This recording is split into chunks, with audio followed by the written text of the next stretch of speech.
ileocecal valve is an important one to hook. That is found between the 5th and 4th toe. You do an imaginary line down between those zones. So it's an imaginary line.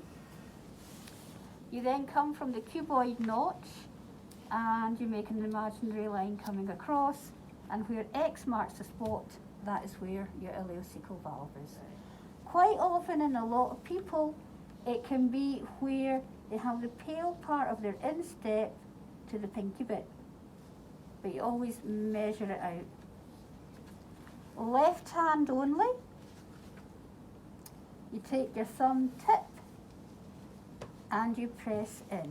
So relax your foot, take away that plantar tendon, push in, 1, 2, 3, 4, 5, 6. So it's in, 1, 2, 3, 4, 5, 6. It's not a big movement at all, just a subtle movement.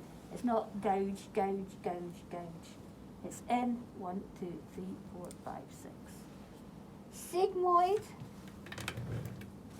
reflex between the 5th and 4th toe, come down, imaginary line, from the bladder, across 45 degrees, left hand again, and it's your same hook. So it's in, 1, 2, 3, 4, 5, 6. Some people will have real reactions to that and more or less bounce off the plinth, other people don't. I like that, I was relaxing.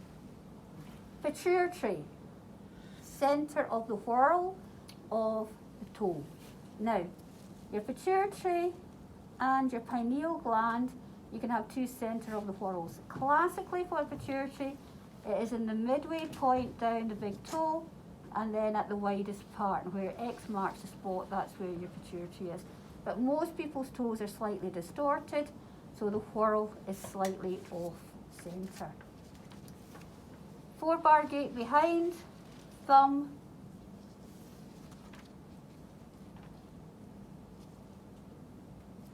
so it's fast, so you go in to the medial side, you hook, 1, 2, 3, keep the pressure on, turn, superior, 1, 2, 3.